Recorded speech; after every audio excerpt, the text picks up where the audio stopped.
Welcome to Indiana Sports Beat Radio, brought to you by the Hard Truth Distilling Company in Brown County, Indiana. So for the thousands in attendance and the millions watching around the world.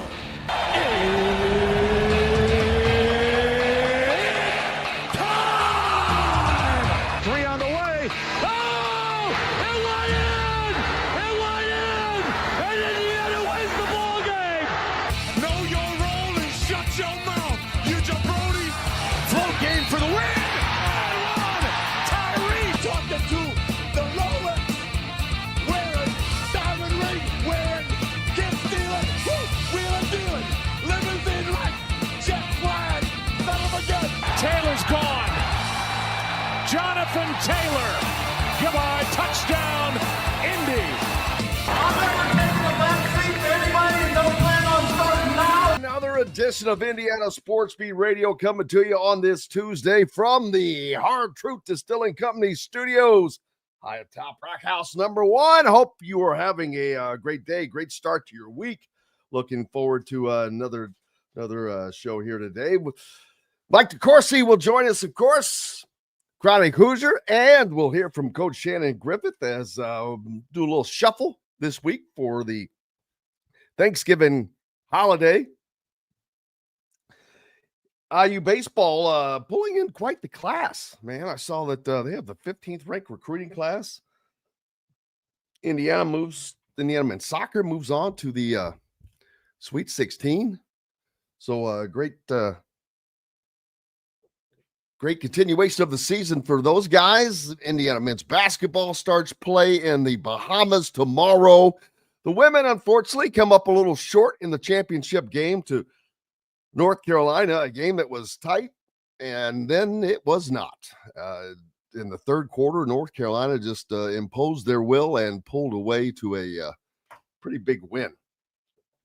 I think they ended up winning by 30, which that game just got away in a hurry from Indiana. The Indiana football coaching staff saw a salary bump of roughly a quarter, 25%, which ends up being millions of dollars, which is good. It will continue to move them up where they should be. If you want to have a top-notch program, it's all goes together. And another assurance that you keep the staff together as long as you can. Very important for the continuity of what they're getting done and what they're accomplishing and what they're going to do. Recruiting, you want to keep the guys that make those relationships around as long as possible. Hope everyone is doing fine. Appreciate you no matter where and how you're listening on one of our great affiliates like 97.7 ESPN, the Ref, always the right call down in Evansville in the southwest part of the state. Then up in the region on the voice of the region, 1230 AM, 104.7 FM WJOB, and Fort Wayne's only sports station, 1380 The Fan. Keep it tuned and locked in right here. So you get the best content all day long. You don't need to go anywhere else. Hope everyone is ready for Thanksgiving, by the way. A little short week. We won't have a show Thursday, but we are planning to return back on Friday for Black Friday. Maybe give you some entertainment while you're out shopping or watching someone do shopping, whatever the case may be. Let's see. Oh, yeah. How about UConn yesterday? And what a game that was. Memphis. Penny Hardaway's squad. Of course, Danny Hurley helps a ton by getting that technical foul. Man, he's got you want to talk about someone that has an anger problem. He gets pretty jacked up. And it ended up kind of costing his team yesterday, which he knows that there's a long season. Probably not going to go undefeated, but he made left no doubt as to what his thoughts were on the officiating. I think he called it an effing joke in the presser. I can't remember if he actually did that in the presser, but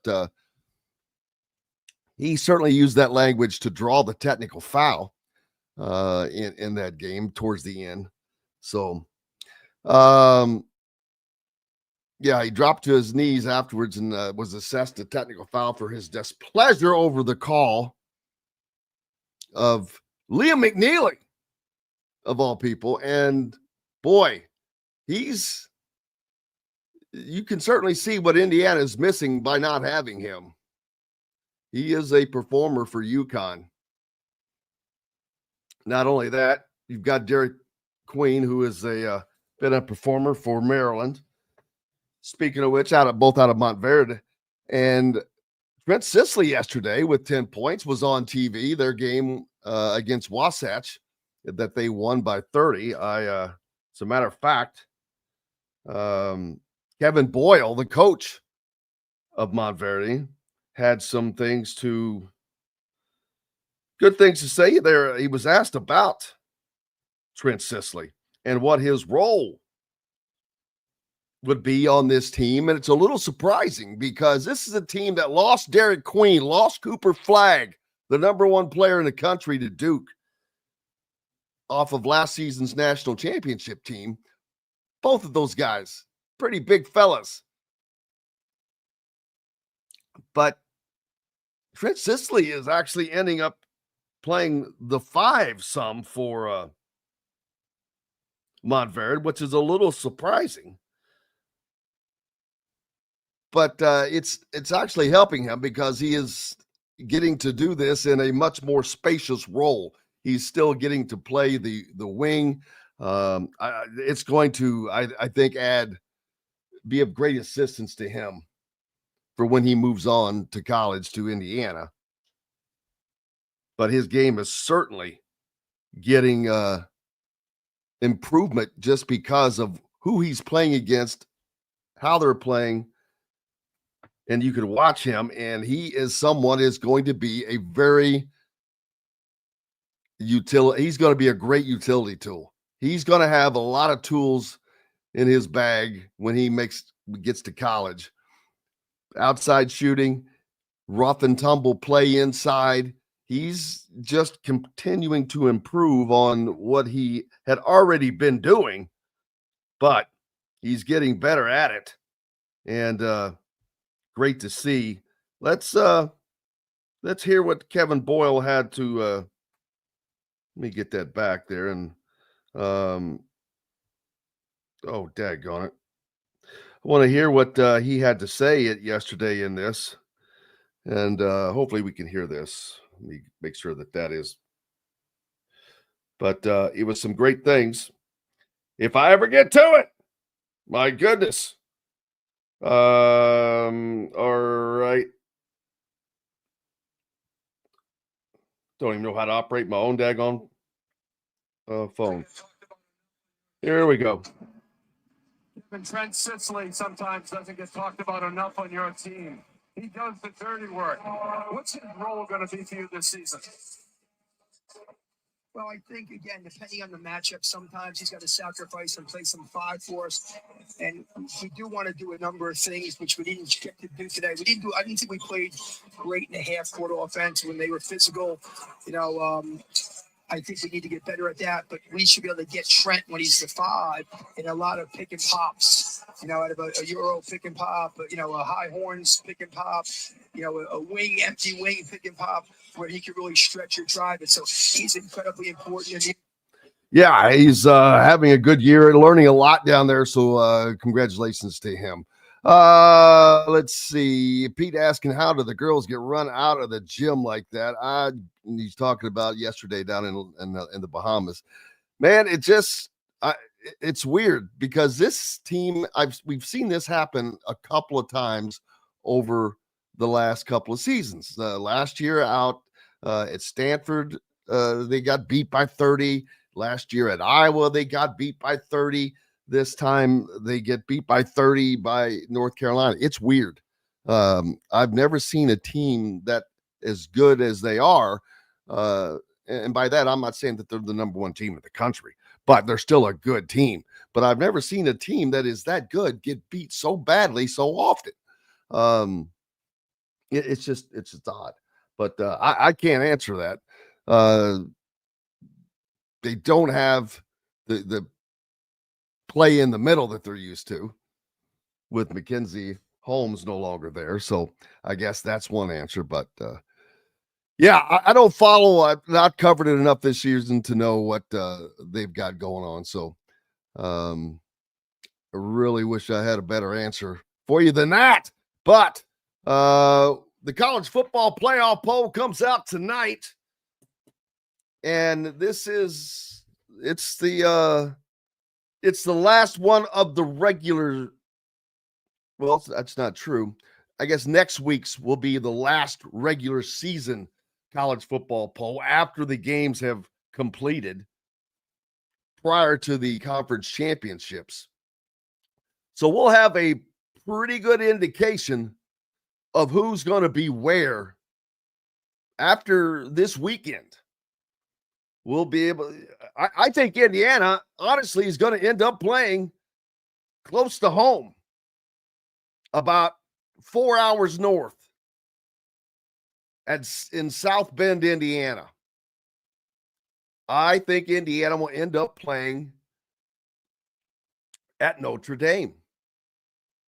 We'll see how it works out because it just depends on how the games go, who does what. But I just think that Notre Dame has just risen to the point to where they've been riding under the radar, and they're going to get to that spot. Indiana is going to end up being the final. I don't want to say the final team in, but the final. They're going to probably take that 10th spot, and I would imagine they kind of hang on to that spot. We'll see. We've got Mike DeCourcy coming up next to join us here on Indiana Sports Beat Radio. So glad to have you here. As always, looking forward to talking to Mike and continuing with your comments. Back with more Indiana Sports Beat Radio from the Hard Truth Distilling Company studios right after these messages. At Ben Davis Chevrolet and Ben Davis Ford in Auburn, we're your one-stop shop for all of your automotive needs. We have the area's best selection of over 300 vehicles, including new cars, trucks, vans, and SUVs. Plus a huge selection of pre-owned vehicles in stock. And if we don't have what you're looking for, we'll find it for you. We also have top-of-the-line service and parts, plus a collision repair center, and we're competitively priced on everything. For sales, service, collision, parts, and more, we do it all. Come see us today or visit us online at bendavischevrolet.com and bendavisford.com. Enjoy healthy, delicious meals at home without the hassle with the Fresh Fork. Chef-curated, ready-made meals delivered right to your doorstep.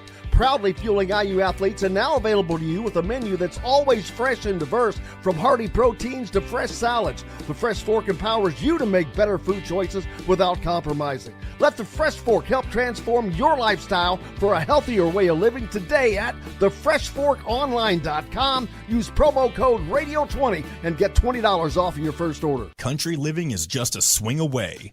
It can be hard to find the exact home that fits your family's needs, so there couldn't be a better time to build a new home with Property Shore Construction. Now building exclusively south of Bloomington within the Stonecrest Golf community. Choose from one of the gorgeous Stonecrest Signature Series house plans. We have several lots available with scenic views of the golf course. Contact Amy Rhoda with Revesco Real Estate for additional information. 812-583-0919 or go to mystonecrestliving.com. Ugly Grouper, located on beautiful Anna Marie Island, Florida, is the place to be, and not just because they have unforgettable meals, including locally sourced seafood. The Ugly Grouper has your favorite craft beers and cocktails, along with live music every day. The Ugly Grouper is family-friendly, able to host private parties, and has the biggest grouper you've ever seen. The Ugly Grouper is the place to be on Anna Marie Island, Florida. Tell them Indiana Sports Beat sent you. Go to theuglygrouper.com for more information. Located on 325 acres in beautiful Brown County, Indiana, Hard Truth Distilling Company is the biggest and the best craft distillery around. While Hard Truth is already known for producing internationally awarded whiskeys and spirits like Hard Truth's Sour Mash Bourbons, Sweet Mash, and Hard Road Ryes, as well as their Cinnamon Vodka and the always popular Toasted Coconut Rum. Hard Truth Distillery offers so much more. With a full-service restaurant, ATV, and distillery tours, as well as live music, you can spend an entire day at Hard Truth Distillery while making your entire family or group happy. And that's the Hard Truth. Hard Truth products are available across Indiana as well as many other states. So no matter where you shop, if they don't carry your favorite Hard Truth product, tell them you want the truth, the Hard Truth. Hard Truth Distilling Company encourages you to enjoy all of their products responsibly and to never drink and drive. Welcome back, Indiana Sports Beat Radio here on this Tuesday. Glad to have you. Looking forward to Indiana basketball getting things started in the Bahamas tomorrow at noon. A little noon action. So I think that Hoosier Hanks is going to have some specials going on for that tomorrow, for that game. So great. You know what? Great excuse to take a half day off. Tomorrow, it's the day before the holiday. I know a lot of you guys have the 2 days off. So, yeah, great excuse. Get out and go watch the game at noon. Just start the weekend early. Now, how will Louisville or Indiana do with Louisville? Or how will Louisville handle Indiana? It's going to be a very different look, as in Louisville is a team that is living and dying by the three-point shot. Mike DeCourcy from the Sporting News joining us now. Mike, how are you, sir? I am well, Jim. How are you? I cannot complain. Thanksgiving is almost here, and plenty to be thankful for. Thankful to have you with us here today. Absolutely. Well, I'm thankful to still be here to be with you. That's always great. Lots going on this past week. The college football playoff poll comes out tonight, of course. And then this past weekend, Indiana takes their first loss in football. All of the conversation about who still belongs, who doesn't. Boy, to the SEC, did they give a helping hand after all the complaining and moaning and groaning. And I just wish people just chill out. I'm like, dude, nothing matters until it matters. And it hasn't mattered up until the end of the season when it all plays out. And because there, as you see, boy, you never know who's going to win, who's going to lose. And it's certainly been a show in the SEC. Well, I think that I think that the lust, for lack of a better term, of fans of the SEC to exclude Indiana from the conversation needs to be addressed. And I look at it as that the idea that because they're Indiana, they can't possibly be good. And then they played very poorly, no doubt, at Ohio State.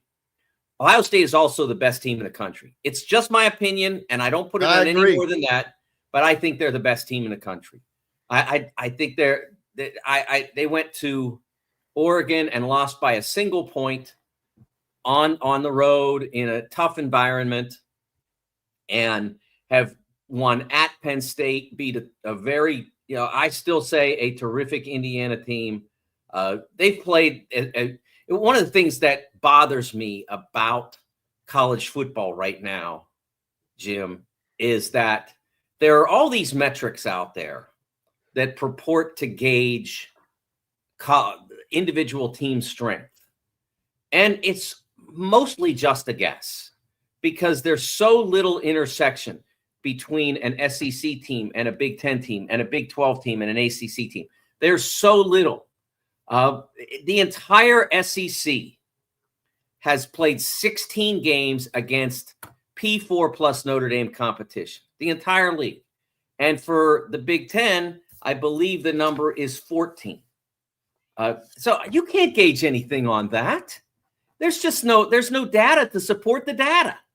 And so we've got all these metrics out there. Strength of schedule, Indiana's 106. Based on what? It's really what it is. Those ratings, Jim, are nothing more than mathematical opinions. They are not based on anything. They are based on a perception. Now, then the perception is amplified through margin of victory and all kinds of stuff like that. And how many points do you generate versus how many drives do you have and all kinds of stuff like that. But without the opposition to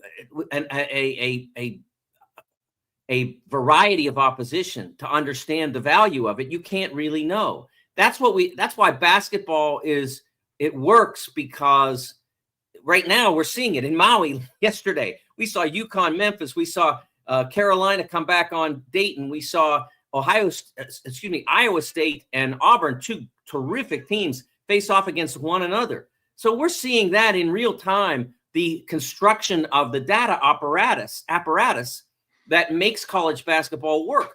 But we don't see that in football. We see, honest to goodness, I mentioned before that the SEC, and again, this is not singling them out, but the SEC played 16 games against what would be established as P4 competition. They played 1, 2, 3, 4, 5, 6, 7, 8, 9, 10, 11, 12, 13, 14. They played 15 games against non-FBS teams, all FCS. I think somebody in my data, it might have been in the Big Ten, played a D2 team. I think so. I'd have to double check that, but there's lots of FCS competition. There's lots of mid-major competition, the MAC and the American and the Sun Belt, et cetera. You can't build anything reliable on that. So trying to cite those numbers, whether it's schedule strength, 106 for Indiana, that's what everybody's saying because the ESPN had them, even though there were 6 other ratings that had them higher than that. We want the ESPN one because it makes Indiana look worse. I just don't buy any of that. And it really does make it a difficult job for the College Football Playoff Selection Committee as a result. I agree. And it's funny because the whole, when we had the 4 team, or go back to the 2 teams and then the 4 teams, even with 4, everyone was like sick and tired of the same 4 teams. It seemed over and over: Alabama, Ohio State. Yeah. It's now we have that. And everyone is doing whatever they can to discredit some of the teams. It's like, dude, there's enough room. It seems to me that the SEC fans just want this to be an SEC tournament. And I'm like, well, then have your own tournament if that's what you want. Seriously, if that's what you want, you know what? Then do it. Have your own tournament, and you can be the SEC champion. Yes. Boom, have it. But that's not a bad idea for all of these to have. It would be difficult to work it out, but your top teams, and let them decide, and then send it off to the top to fight off afterwards. I don't know how you would ever work that out. I think that's what the regular season is. Although you can't play everybody in the regular season, it's what it is. But I think that the committee, one of the things that I haven't liked about the basketball committee is that they engage in what I call social engineering. They basically have said, and I don't know whether it's ever come into practice or not, but they say that they basically give bonus points if you play a more difficult non-conference schedule. I don't buy that because what if you're in the best league, like the 2020, of course, we never had a tournament that year, but in 2020, we had in the Big Ten a dozen quality teams and 10 likely NCAA tournament entrants.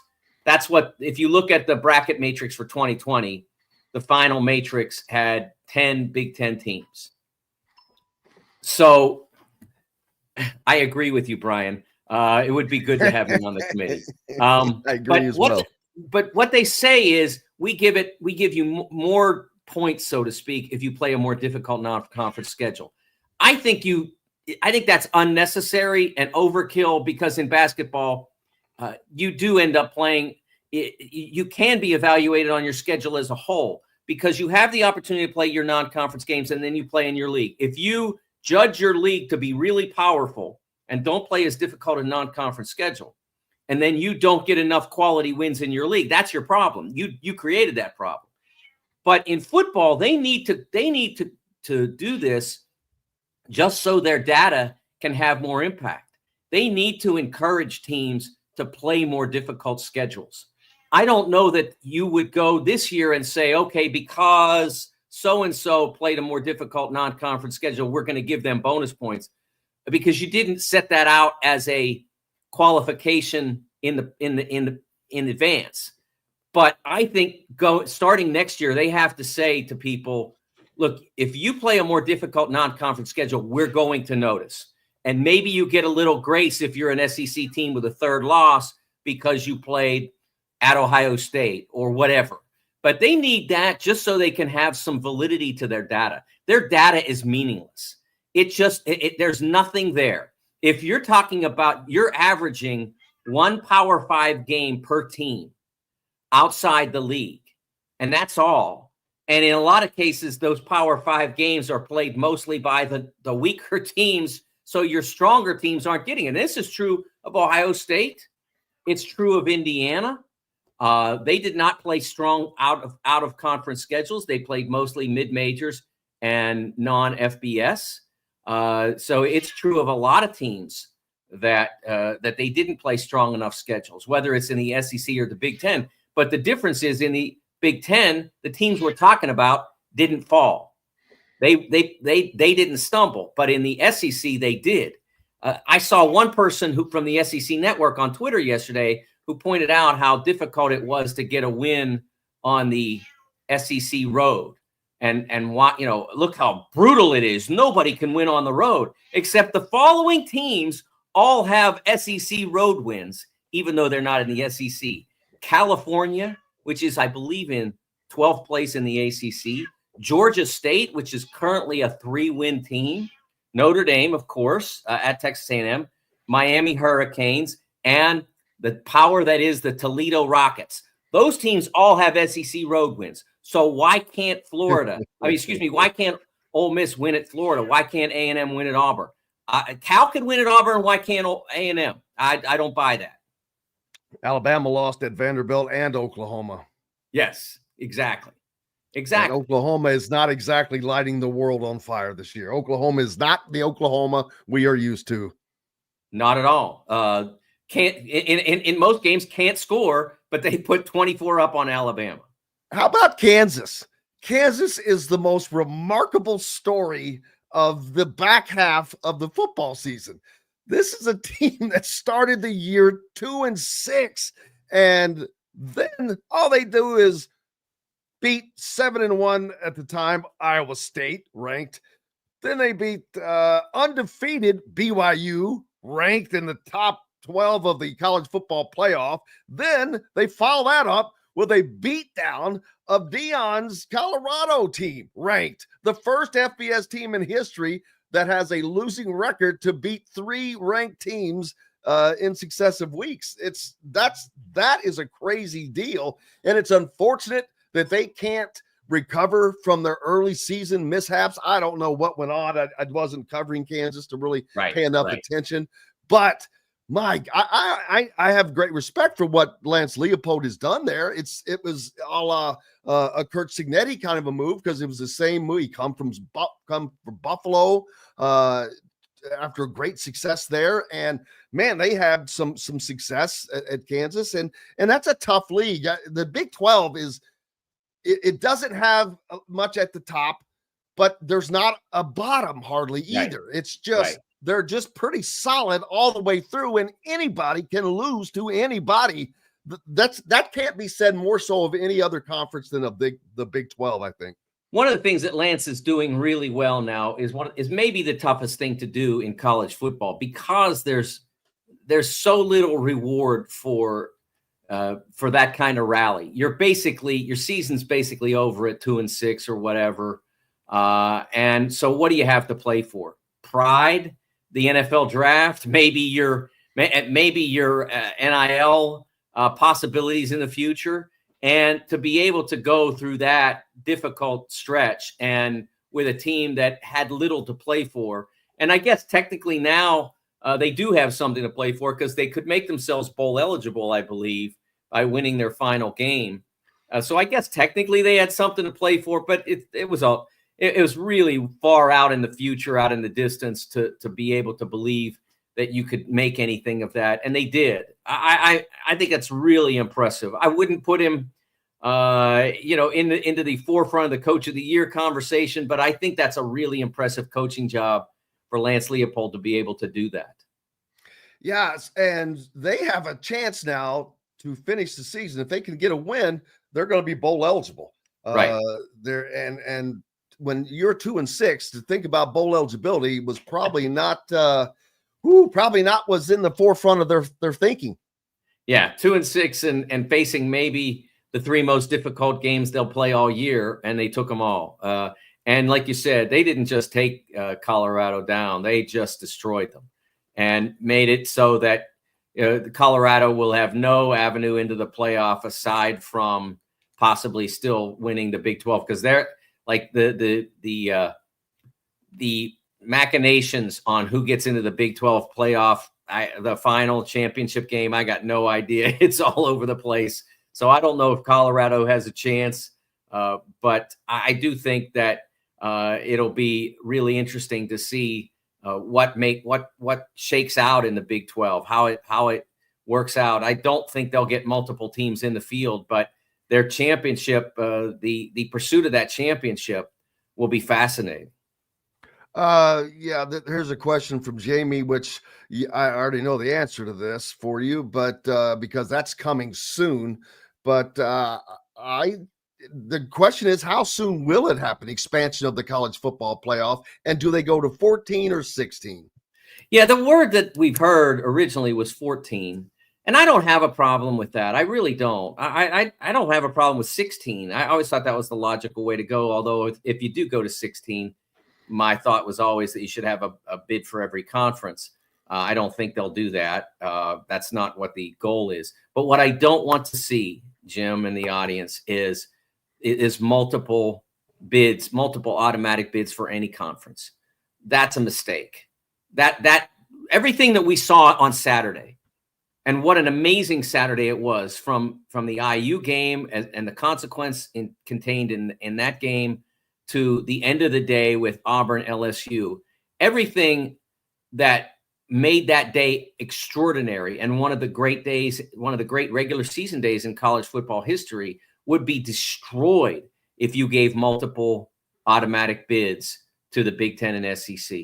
They don't need it. They're going to have lots of teams in every playoff because they have lots of teams with great strength and accomplishment.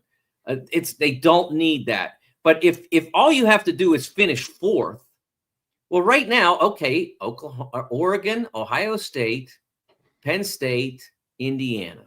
That's the list. Why would we even watch Michigan, Ohio State? Because we always have? I mean, that's just no. You want all those games to remain consequential all the way to the end of the year. Why does Ohio State, Michigan matter? Because if Ohio State wins that game, they get to get their chance to play for revenge against Oregon and possibly get a automatic bid and more so the first round bye in the college football playoff. They play Oregon, they win. Theoretically, they get to sit it out. If they're sitting there with a fourth bid and therefore guaranteed to get one of those four bids as the standings stand, then why would you could rest guys in the Michigan game? Like, what difference does it make? You're getting in anyway. I think that would be the worst sports maneuver like ever. I mean, it would be a disaster. It's a terrible idea. I don't care how much money the Big Ten and SEC take off the top of the pot. I don't care, because they're the ones that are drawing the eyeballs anyway. So if they say, look, with this college football playoff, it's worth, let's say, it's just to use round figures because it'd be easier, $100 million this year. And 75% of the reason that people are going to watch it is because of us too. So we're taking 75% of the money. You can divide the rest. I have no problem with that, because they do drive the audience and they do drive the revenue. But what drives the audience also is the competition being pure and unpredictable and dynamic. And if you establish a format that guarantees 4 teams from each conference into whether it's 14 or 16 or 12 or whatever, then it just removes all of this drama that we're enjoying so much this year. Yeah, I understand that, because if that were the case right now, the SEC would get a team in, and of all conferences, the SEC would get a team in that does not deserve it, because there is not a 4th team right now that I believe deserves to be in it from the SEC. Now, that can change with another game next week. Yes. I think that A&M, A&M plays Texas. That's the big, there you go. And boy, you've got it all. You've got a rivalry reignited that matter. Now you've got a rivalry that matters, that means something. And boy, does it mean something here. Yes. And if A&M can win that game, they deserve that 4th spot. But I believe this, Jim. I believe this. If they can win that game, they'll still have 3 losses. If they can win that game, I would put them in even if they lose the SEC championship game. Because if you can win that game against Texas, a rival, with so much on the line, the chance to go to the SEC championship game, I'm not going to punish them at that point for losing the SEC championship game to Georgia. I'm not. I would say, okay, you're in. You may be the 12th team, but you're in. I absolutely would put them in. I totally agree with Russell. It would, but only in the most unusual circumstance, which would be this. That I don't know that we would see it any other way than this, that a 4-loss team would deserve to make it. But that's what makes this, again, it's what makes this so extraordinary. I wrote an article, Jim, at the start of the season, in advance of week 1, saying this is going to be the greatest college football season of my lifetime. Those who were listening, I think I revisited it 3-4 days later on our show here and talked about how when I was a kid, I was 8 years old, I think I was, and Notre Dame played at Purdue, and Mike Phipps and Leroy Keys for Purdue beat Terry Hanratty and Notre Dame. My family was Irish Catholic, so they were big Notre Dame fans. And so that was my first college football experience, going to watch that game at my grandfather's house.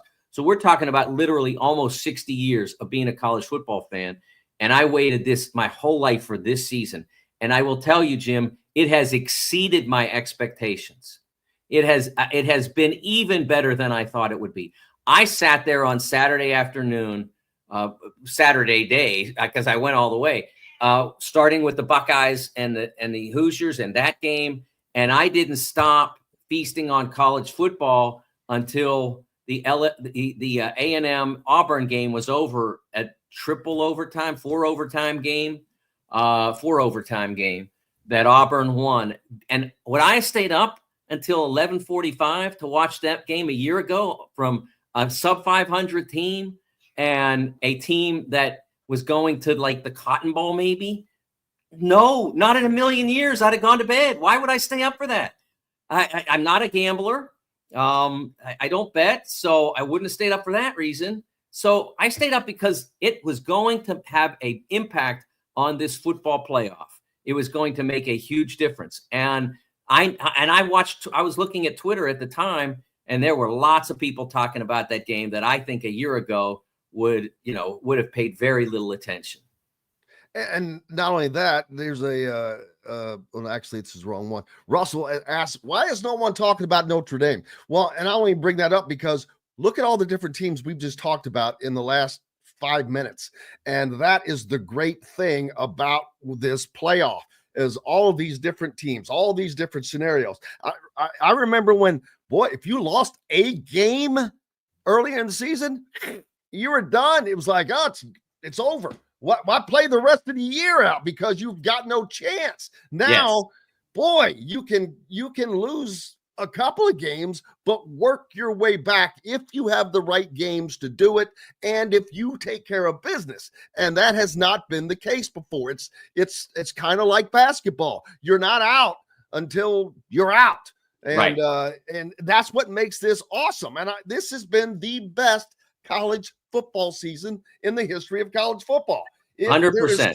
So much has mattered, so many different teams, and we still don't know what's going to happen because while I agree with you that I think Ohio State is the best team in the country, they've got to do that on the field. Yes. Someone said they're beatable. Well, hell yes, they're beatable. Because they've been beaten. They've been beaten, but they shouldn't have been. But Indiana played terribly, and I hate they got out coached. They did not have an answer for the relentless blitzing of Ohio State, and they didn't make the adjustments to change that. And that's on Indiana, and I'm sure that's a learning lesson.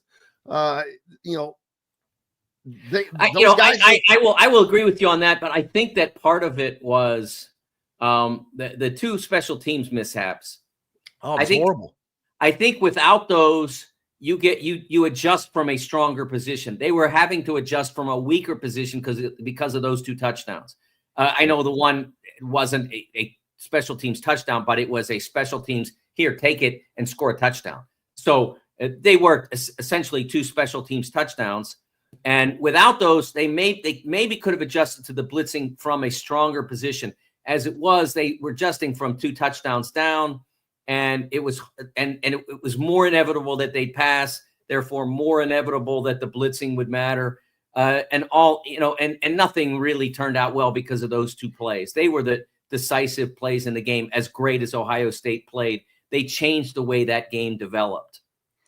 What Russell before said, why is nobody talking about Notre Dame? I hope that he saw my column from a week ago where I pointed out that if Notre Dame had the name Indiana across their jersey, there would be people in SEC country screeching, how can you have a team that lost to Northern Illinois and played almost no one in this tournament? Why are they such a lock? Why are they seated so high, et cetera, et cetera? Notre Dame gets the grace of being Notre Dame. And that's one of my problems with the way this discussion, at least, not necessarily inside the room, but the outside the room. The discussion is twisted because of brands. And Indiana's brand in football is not strong. It's strong in a lot of sports, but not in football. And that shouldn't matter as much outside the room as it does. I don't know. I think we'll learn tonight how much it matters inside the room, because we'll see what they do with Indiana as a result of losing at Ohio State. Did they play well? No. But how many teams could Ohio State in the country do that to in the Horseshoe in early November, mid-November, in a game that mattered as much as that? I'd say pretty much all of them they could have done that to, especially if Indiana contributes to unlikely special teams gaffes.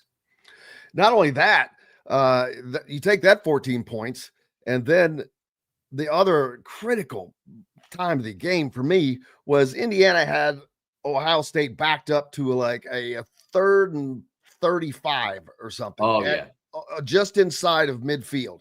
And they give up like 25 yards on 3rd down.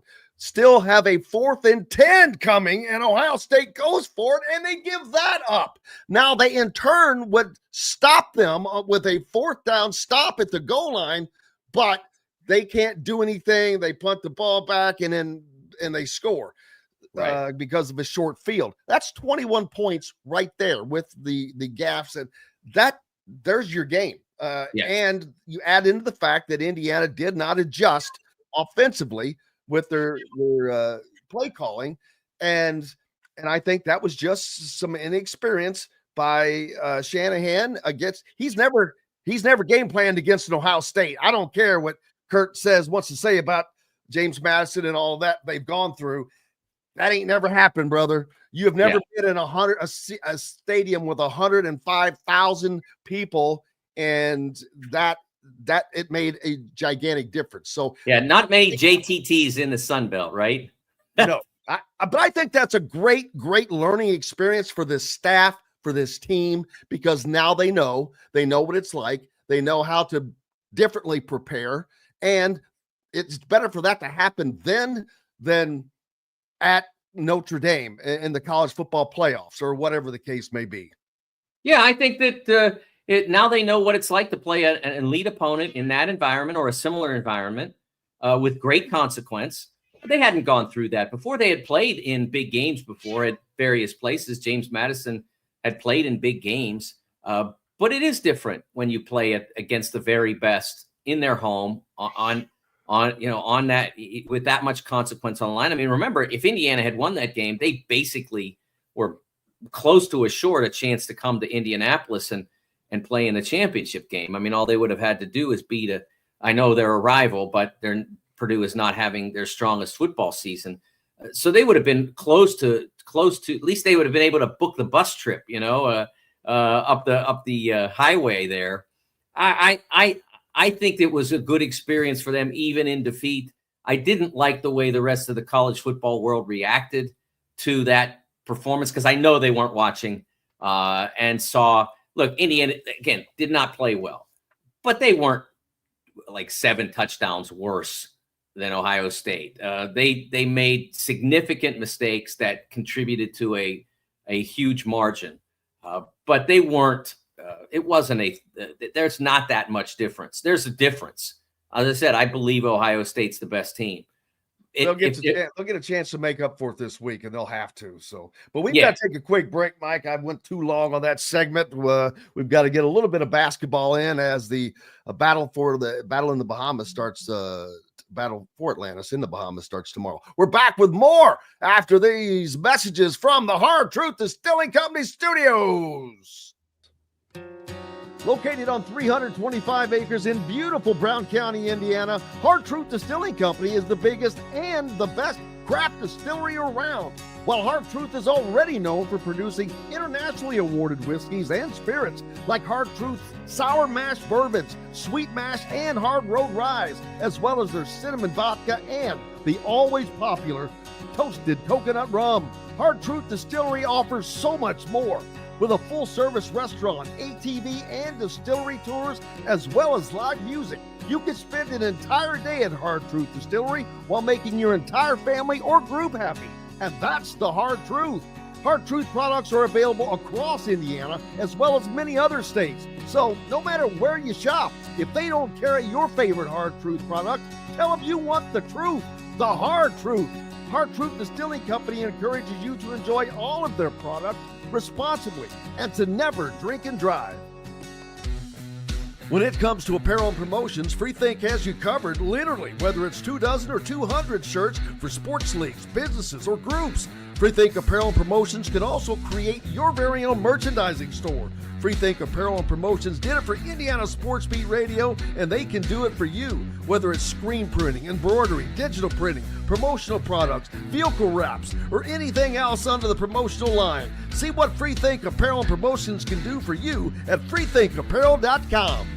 Know a team or group needing a fundraiser? Boost Fundraising raises more money faster and offers the most unique and user-friendly online fundraiser in the nation. Your team receives personalized fundraising pages for each team member. Free team-branded promo gifts shipped to each donor. Boost Fundraising does it all. Sports teams, marching bands, charity causes, and community groups. Go to boostfundraising.com and be sure to enter the promo code COYLE, that's COYLE, to receive a discounted fundraiser. If you're looking for a home in the Indianapolis area, you need Cheryl Sizemore from RE/MAX Advanced Realty. Cheryl Sizemore has over 2 decades of experience, and that could be the difference in getting the home you want in today's tough housing market. Reach out to Cheryl Sizemore from RE/MAX Realty at cheryl@indyhomepros.com or 317-701-0838. 317-701-0838. Let Cheryl Sizemore help you find the home you want today. At Ben Davis Chevrolet and Ben Davis Ford in Auburn, we're your one-stop shop for all of your automotive needs. We have the area's best selection of over 300 vehicles, including new cars, trucks, vans, and SUVs. Plus a huge selection of pre-owned vehicles in stock. And if we don't have what you're looking for, we'll find it for you. We also have top-of-the-line service and parts, plus a collision repair center, and we're competitively priced on everything. For sales, service, collision, parts, and more, we do it all. Come see us today or visit us online at BenDavisChevrolet.com and BenDavisFord.com. Welcome back to the Hard Truth Distilling Company studios. We are fortunate to have Mike DeCourcy. Before I forget, Mike, happy Thanksgiving to you and your wife and your family, because this is going to have to be a short segment. I went so daggone long. Got no time left.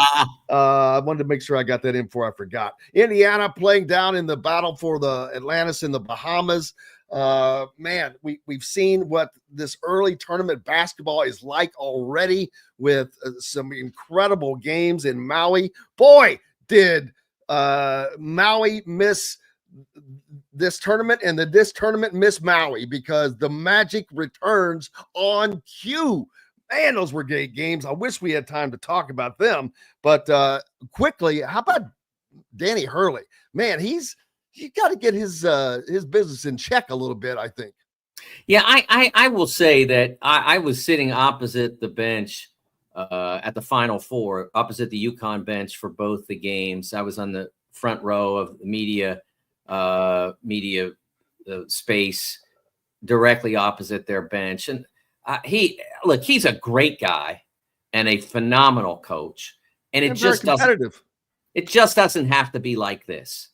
It doesn't have to be like this. It doesn't serve him well. It doesn't serve UConn well. He obviously can win, even though he's had his toes over the line a few times. They were farther over the line a few years ago.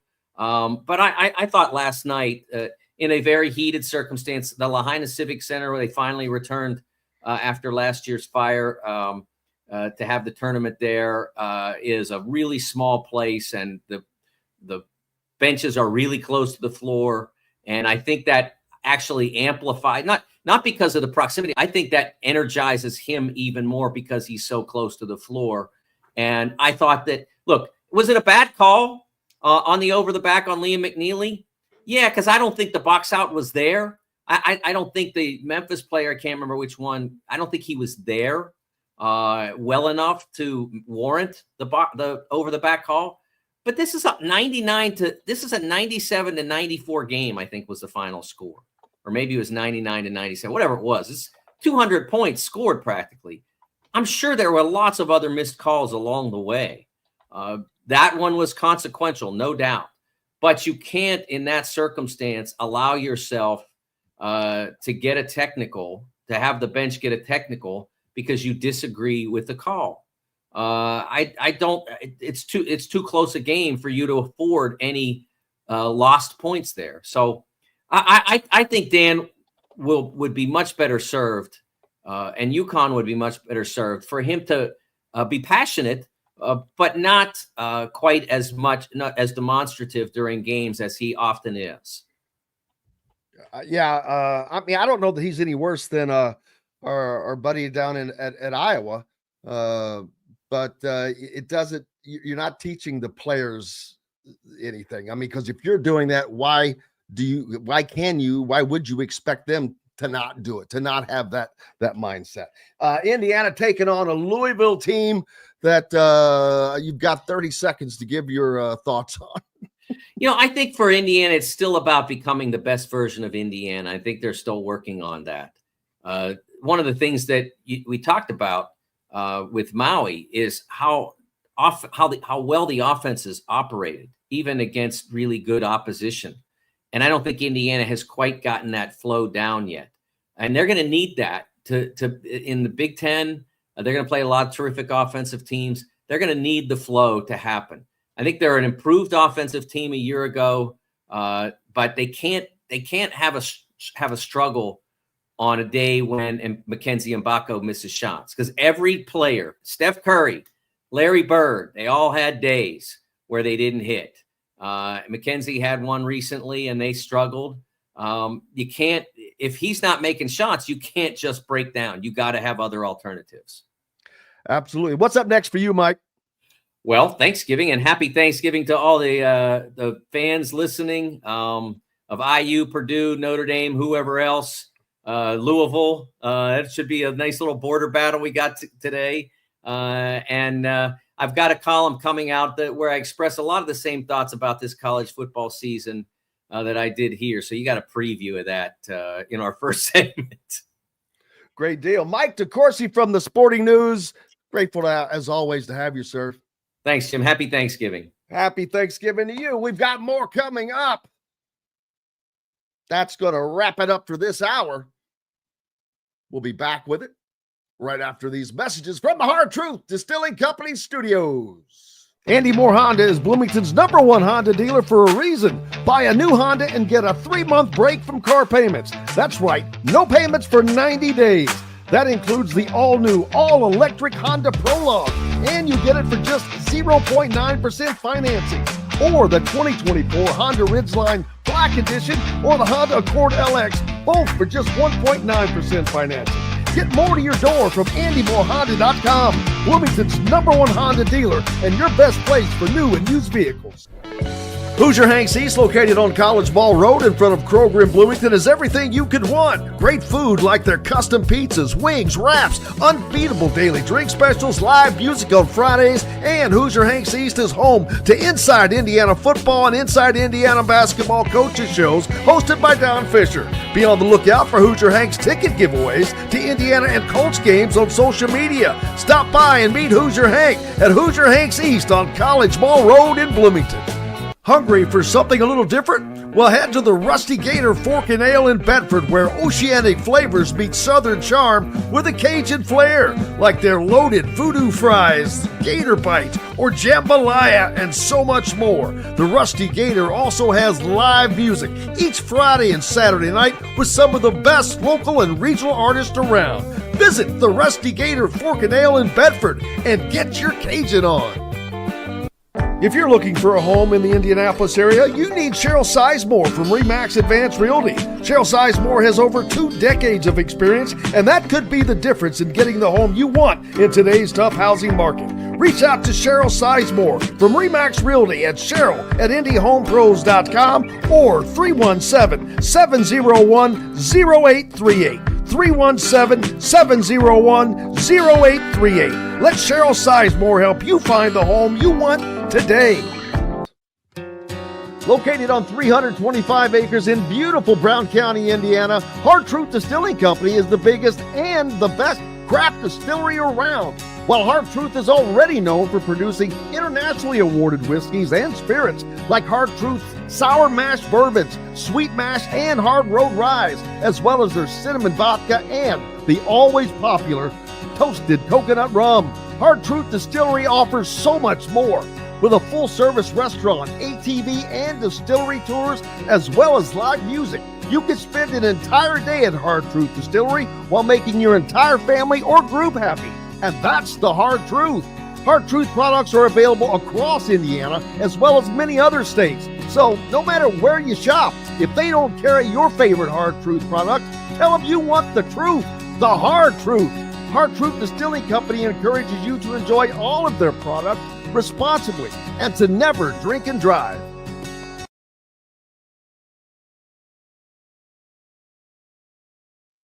Welcome back to the Hard Truth Distilling Company studios on this beautiful Tuesday. Joined now by our friend Crowley Hoosier. How are you, sir? I'm doing excellent, Jim. Thanks for having me back. Always a pleasure. Indiana football just finished up with Mike DeCourcy, and we spent a lot of time on not Indiana, but just the CFP and all of the things that happened over the weekend, which were many. Indiana, of course, part of that, and the new poll comes out tonight. I think Indiana drops to 10th. The spot where they will remain for the remainder of the season is my thoughts. I think they end up playing at Notre Dame as well.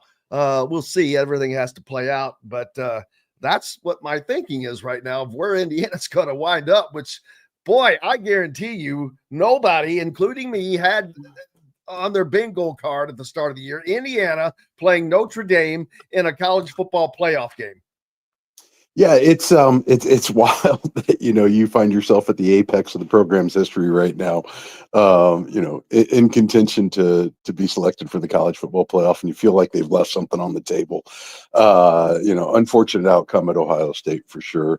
But at the end of the day, it's old news at this point. And, this is a great opportunity to get back on a winning track, get the victory flag flying again. And most importantly, secure some hardware. bring another rivalry trophy back home for the sweep on the season, and just set the table for a sweep against Indiana teams in the event that Notre Dame gets selected to play against us. But still trying to get that taste of the Buckeyes out of the mouth right now, because that one was it was disappointing to say the least. They just had a bad day to have the worst day of the year. And unfortunately, with the way things stack up and all that was on the line and at stake in that game, fortunate they're still in the playoff. It's just wish you could have seen a little bit better outing from the Hoosiers, especially on the offensive side of the ball. Yeah, I was in talking with Mike. I think that Indiana just failed to adjust their offense. They have failed to adjust against the defense that was really bringing the house, and just wasn't ready for that environment. And it's a good learning lesson. Hopefully they can take that and move forward, because it's not going to be easy if you play at Notre Dame or wherever you end up playing. But Indiana will undoubtedly be on the road somewhere in the college football playoffs. That is, if they make it, which I'm pretty certain that they will. But they will be on the road without question. It's interesting how that loss totally takes them out of contention. Didn't seem to hurt Penn State that bad, but nevertheless, at this point, take it where you can get it. So long as you hear your name called and you get that placement, I think that's all that matters. You have a shot at that point. But certainly a little bit of cause for concern. The last two games, what has been a very prolific offense really struggled to get much of anything going. And it seemed pretty evident to me that it was largely in part to the struggles to protect the quarterback. Indiana just got really outmuscled up front, and that was a trend you saw against Michigan. Both teams did a very good job of keeping Rourke uncomfortable, taking away the time for him to make his reads and complete his passes. And that's always been the case in this game, but especially in this conference, man. For all the gains that the program has made, this is a game that's won and lost in the trenches. And, you see the difference. We talked about it after the Michigan win. That was a bunch of very good players that aren't playing the best team ball right now. Ohio State, on the other hand, a bunch of really good players who are playing great team ball, very connected, very deep. And that's going to be a gap that Cignetti's going to have to bridge here in the coming years, in the event that he does truly intend to compete for Big Ten titles, because there has been a marked difference in the line play versus the upper echelon of the league, whether it's the Ohio States, the defending national champion Wolverines, and certainly out west with the Oregon Ducks, versus what Indiana is able to put on the field right now. So fully expect to see a lot of efforts dedicated there. Still interested to see how the quarterback battle shakes out next year. And I still don't think you have all the pieces on the board yet for how that competition is going to play, but certainly an area for improvement for Indiana. And, it'll be interesting to see how that plays out in the college football playoff, because from this point forward, after you get past the Boilers, you're going to be playing some pretty darn good lines. You're going to be playing some pretty darn good football teams. So it'd be really curious to see how the staff takes those lessons in that film from the last two games and tries to adjust with what they've got available right now in order to best leverage their chances for success. But at the end of the day, man, there's only so much you can do tactically when it's big boys smashing up against each other.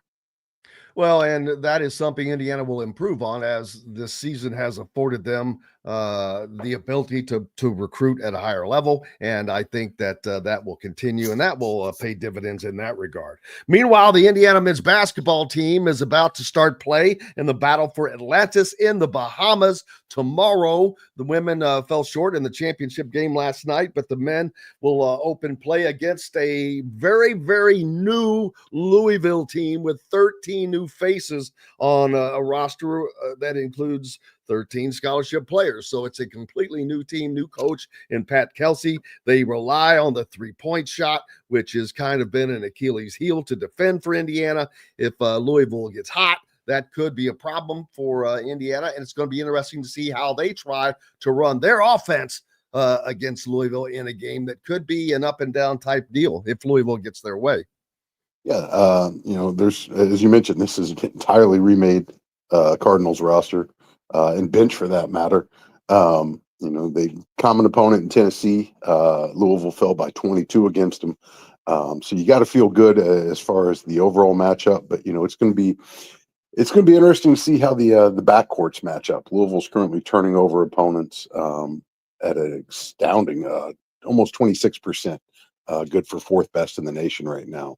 So it should be a really solid early season test for Indiana's backcourt and taking care of the ball, getting into the spots they want to get the ball to, and really just taking care of the possessions here.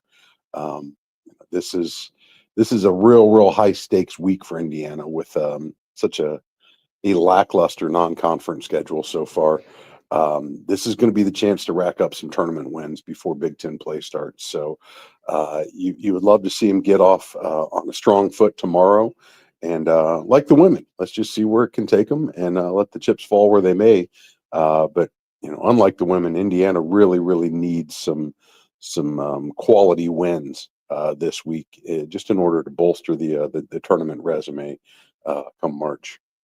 Well, and this is the opportunity because we saw this last year. Indiana's opportunities to get those early season big wins, none of them came to fruition. And this is the opportunity to do that, because once you get into Big Ten play, it's Big Ten play, and that is afforded to everyone. But this is the chance to beat teams from outside of your conference that some are ranked. Gonzaga, if they can get by Louisville, they're going to be firmly tested with Gonzaga. But and who knows what happens after that. But this first game is going to be interesting to see. It's a noon game, and Indiana's got to get after it on the defensive side of things, because Louisville has not, they're not a top 5 team by any sense of the stretch of the imagination. But if you get hot and with the way they play, that could be problems for Indiana. Yeah, and you mentioned the 3-point shooting, and that's certainly been something Indiana has struggled to defend. Certainly a little bit better this year than what we've seen in the past, but this is a team that's still prone to overhelping and getting stuck in rotation and leaving guys open. And as we've seen in the past, it's hard to trade 2s for 3s. That typically doesn't work out well. So you certainly want to see them come out early and really set the pace for the game. You want to be able to dictate tempo rather than the other way around, and you've got to be able to cover their shooters. And I think the critical thing for this matchup, you got to take care of the ball. You absolutely have to maximize possessions and cannot be reckless with it. And there's kind of been a troubling pattern emerge here where Indiana comes out hot, establishes a lead, and then whether it be subs or what have you, just kind of put it in cruise control and allow the other team to hang around. And you would love to see them shake that habit. When you are the superior team, you need to demonstrate that from bell to bell rather than just when you feel like it, coming out of the halves. So great chance in the first regular season game away from the friendly confines of Assembly Hall to really figure out who this team is and what they're about. And I think every season is a journey. Every season is a process for guys to kind of figure out their roles, and that's certainly complicated when you have numerous guys assuming new roles. But it's games like this, it's opportunities like Atlantis presents, where a lot of that kind of sorts itself out when the lights shine a little bit brighter and the consequences are a little bit steeper here. So anxious to see how everybody responds given the circumstances and the opportunities in front of them. Absolutely. And Andrew pointing out a fact that Indiana early on went down and played a pretty good Tennessee team at Tennessee and took care of business. And then not long after that, Louisville and Tennessee met up, and Tennessee took care of Louisville. So that's a good sign in that regard. No doubt, no doubt. I mean, Tennessee was 22 points better than Louisville, but you took, just as I mentioned that Indiana's still trying to figure out who they are and how they're going to play. I don't know that there's a team in the country that's going through that more than Louisville right now. So I would be a little cautious about reading too much into that common opponent this early in the season, simply because there's so much that's still settling into place. That's happening with our squad. That's happening with every program across the nation right now. Every team, no matter who's returning, they have a new makeup with each year, and guys assuming new roles as they progress through the program. So it's tough, and I think you see some of that right now, particularly with Indiana's backcourt, trying to figure out exactly what the rotation is going to be, what the roles are going to be, how the minutes are going to get allocated. So hopefully we start seeing a little bit more clarity right now. It's not uncommon for coaches to experiment with rotations early in the season when they feel like they have a little bit of leeway to play. And I would imagine that this staff has seen enough right now where they kind of have a sense of who needs to be where and when.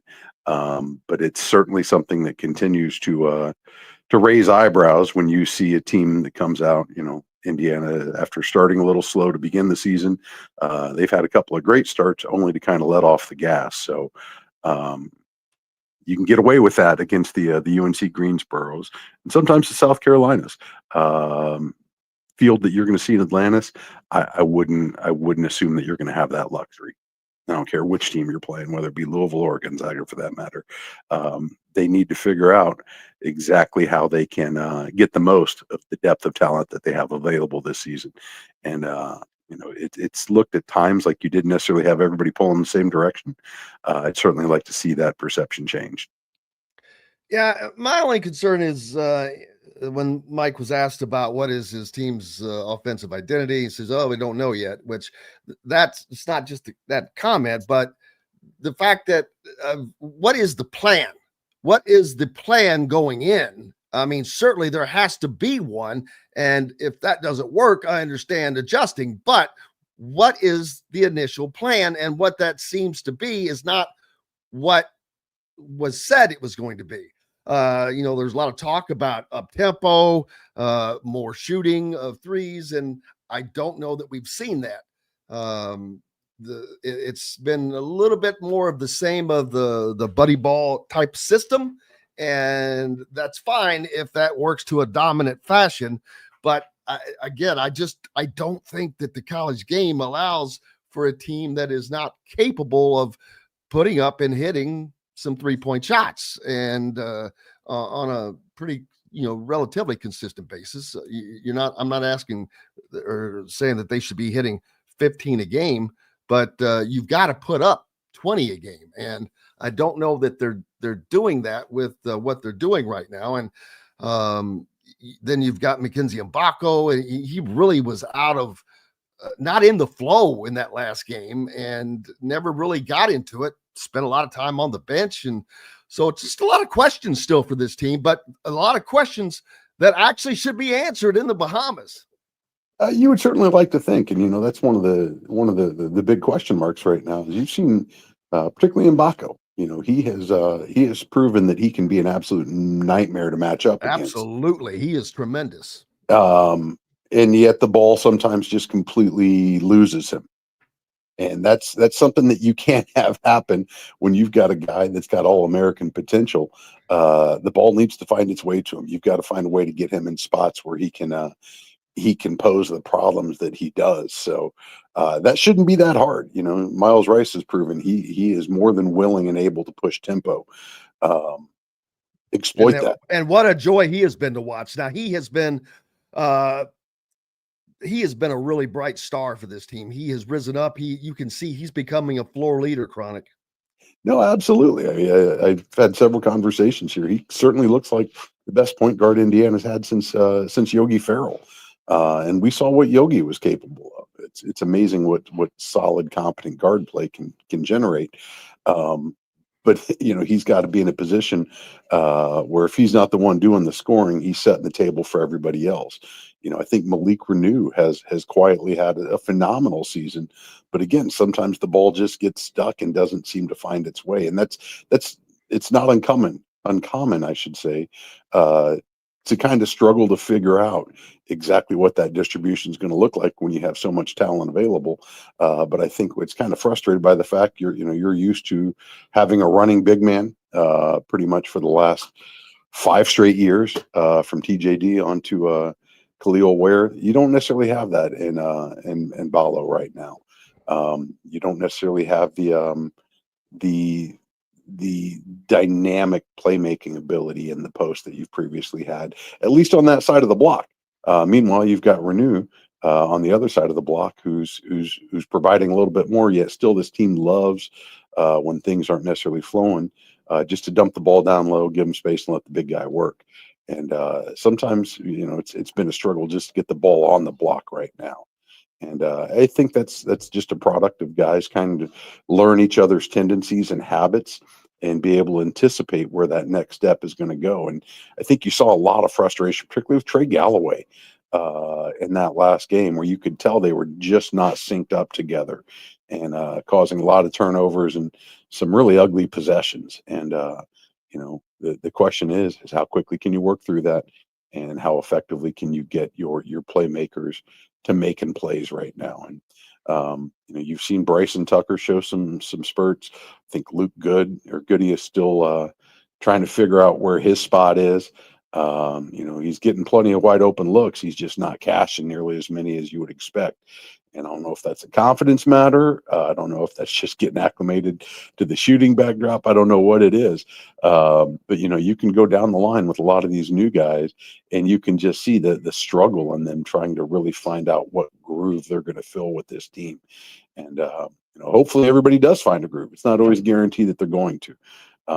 But it's just one of the challenges presented when you have a roster that's got so many new faces, and you're trying to change the style of play. Those old habits die hard, if you will. And this is a team that's kind of going through the growing pains of figuring out exactly what the new contours are going to look like, I think. Yeah, and I hate to make this comparison because it's almost I don't know that it's disingenuous, but it takes me close there. But when you see what has happened on the football side of things and the changes that can be made very quickly and that's with a mass number of different players, as opposed to a team that has 5 on the court at the same time, you really have to wonder, why is it taking so long to get these guys in sync with each other, especially when you have a mix of some that were already here and have been here for 4 years. It's starting to really beg that question. Of course, that all will change depending upon what happens in these next 3 days, I think.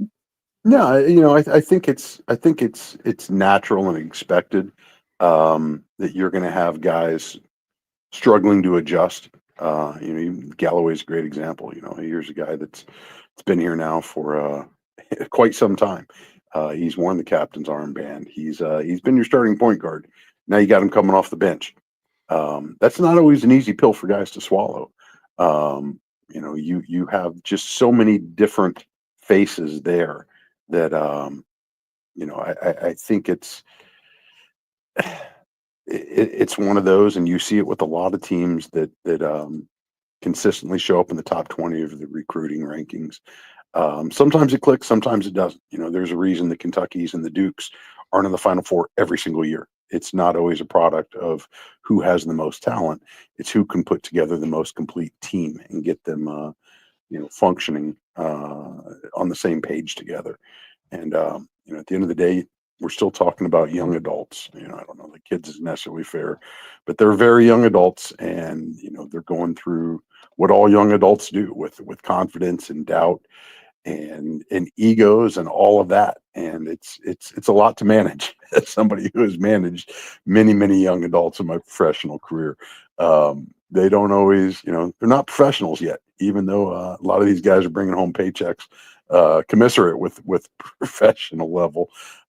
They're not quite there yet. So, that's what the staff's paid to do, though. They've got to get these guys on the same page. They've got to figure out who brings what and when to plug those in.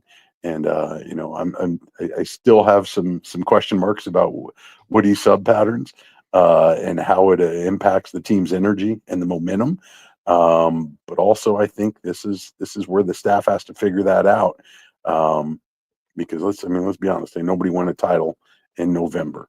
You can ask Todd Yeagley how exactly that goes. This is just the start of the journey, and there's a whole lot of learning and a whole lot of growth yet to be had. You just want to see the growth continue. You don't want to see it stagnate. So this is I think this is the week where a lot of the narratives get set, where the identity really begins to reveal itself, and we find out exactly what these Hoosiers are made of. Absolutely. Chronic Hoosier, thanks a lot, brother. Appreciate you as always. Happy Thanksgiving to you and your family, my friend. Back at it, man. Grateful for everything. It's a great year to be a Hoosier. I'll say that much. Chronic Hoosier brought to you by Andy Moore Honda of Bloomington. We're back with more, including Coach Shannon Griffith, right after these messages.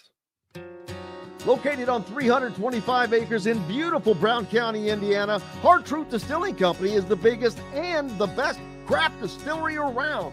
While Hard Truth is already known for producing internationally awarded whiskeys and spirits like Hard Truth's sour mash bourbons, sweet mash, and hard road ryes, as well as their cinnamon vodka and the always popular toasted coconut rum. Hard Truth Distillery offers so much more.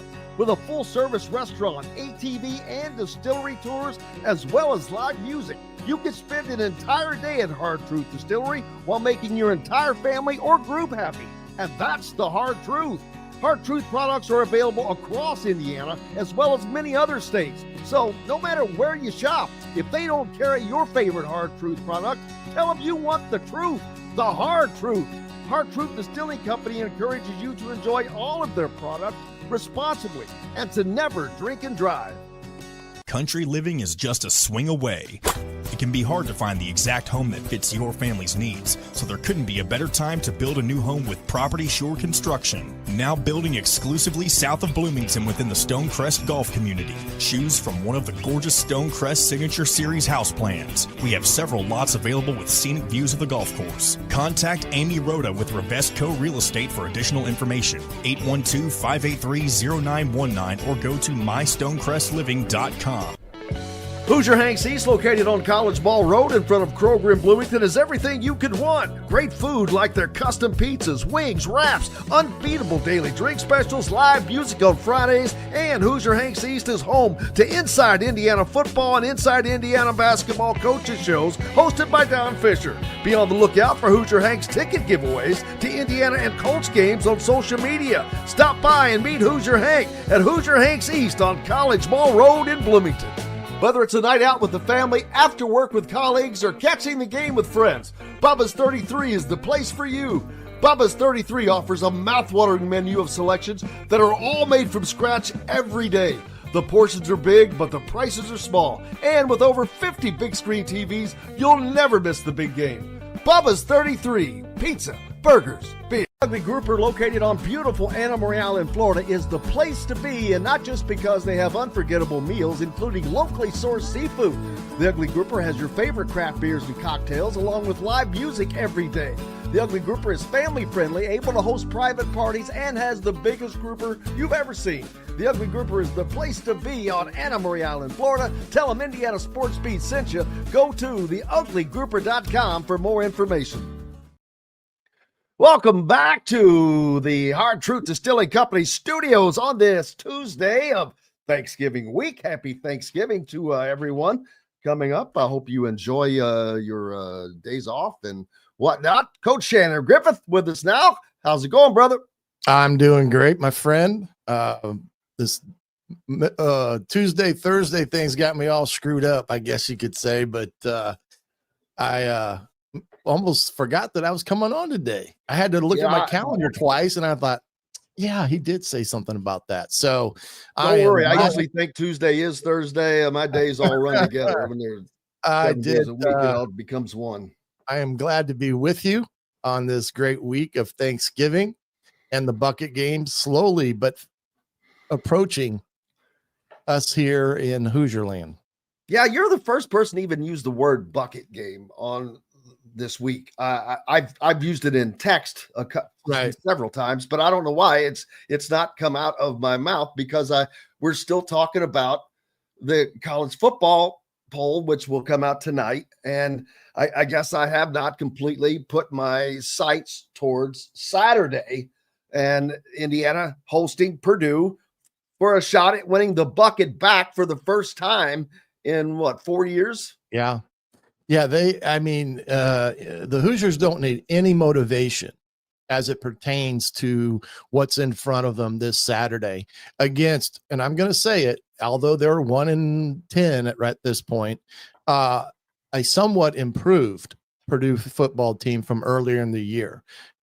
You don't go into Champaign, Illinois, and take Illinois into overtime, scoring 24 points in the third quarter, and think that they're just a horrible team, because they're not. I mean, they outgained Michigan State on Friday, got behind again because their defense woes still continue a little bit with the big plays and such. But this is one of those games that give coaches, the old coach in me, a little bit of a pucker, because you know how good Purdue could be if they don't make the mistakes that they have made throughout the year. And I've been in this patch that Coach Walters has been in. You don't really realize how close you are because it seems so far away with what you've got on the field. So I agree with Sig when he talked about it yesterday morning about the game and how this is an improved Purdue team, but Indiana does have some things that they need to settle on the field with Purdue because of last 4 years. They need to find a way to beat this team to recapture the bucket. Yeah, and not only to recapture the bucket, but to recapture the momentum that they had carried in throughout the entire season up until the Michigan game. Even though they won that game, the momentum was greatly kind of halted a little bit there. And then, of course, it came to a complete stop in Columbus. But they've got to get back to the point of protecting the quarterback, which I'm not telling anyone anything that they don't already know.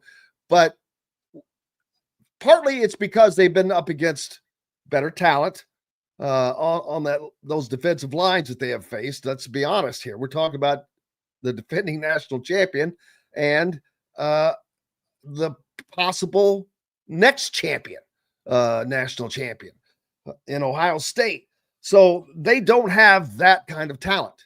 If they did, they would probably have not had the troubles that they had. But there was also, it seemed to me, Coach, and you can correct me if I'm wrong, I really, in the second half, the adjustments just didn't seem to be there, whether it was sticking more to the run game, which had shown some success. They had the leading rusher in the game, and in addition to almost having two leading rushers in the game.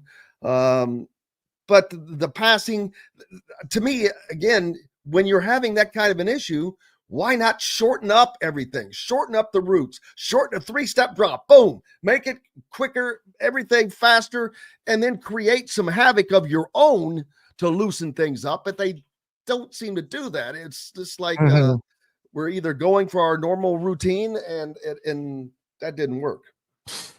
Well, the worst thing that happened to Indiana on Saturday is they went right down the field on Ohio State, the number 2 ranked team, and put it in the end zone in the first drive. And everybody thought, well, here we go. We're ready to go.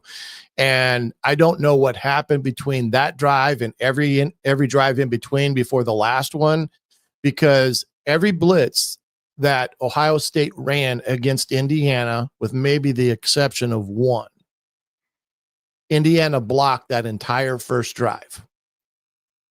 They blocked it.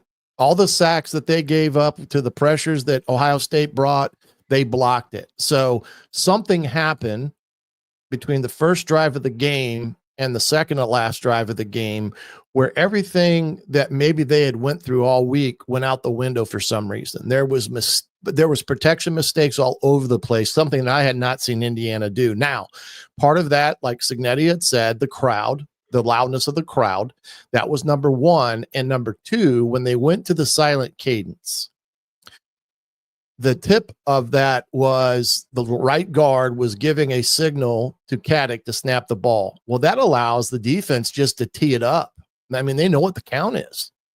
And so that in itself provided a step or two for Ohio State defense that did not need a step or two to really get on the offensive lineman real quick. And that speed of it overall overpowered them in that ball game due to that scenario right there, because they didn't try to go on any type of long count to get a cheap 5. Right? They were afraid of the crowd. They were afraid of how that impacted their ability to call plays and things of that nature. The other thing was, and I agree with you, is they did not do enough in the short passing game to really get the ball on the perimeter. They never really tried a bubble pass. They never really tried a quick screen on the outside. They did run a slip screen to Miles Price, and had Curtis hit him in the numbers, he still may be running. Okay. Watching the tape again. So there was just a lot of discombobulation in that game Saturday that really Indiana had not shown to that extent all season, and including the Michigan game. And so they've hit a little snag here offensively. They've got to right the ship. And that's that's the main thing that they've got to hone in on this Saturday, is how do they restore that bravado offensively that leads them to make the plays that they're going to need to make offensively. Now, I'll say this: the defense played well enough to win. They held Ohio State to basically 300 yards on the day, take away the 35-yarder, however you want to look at it. That was under 300. It's their lowest output, irregardless. Ohio State's offense had all year. They had no running game. Now, Howard made some plays, and he was a hot quarterback that day, and the kid's a good quarterback. And you give him time, just like Curtis Rourke, if he's given time, like in that first drive, he'll pick you apart. And that's the difference between that game Saturday for Indiana. It was more about what the offense didn't do than what the defense didn't on that day. And of course, we know the special teams blunders that happen. And on the kick return, and on Sig's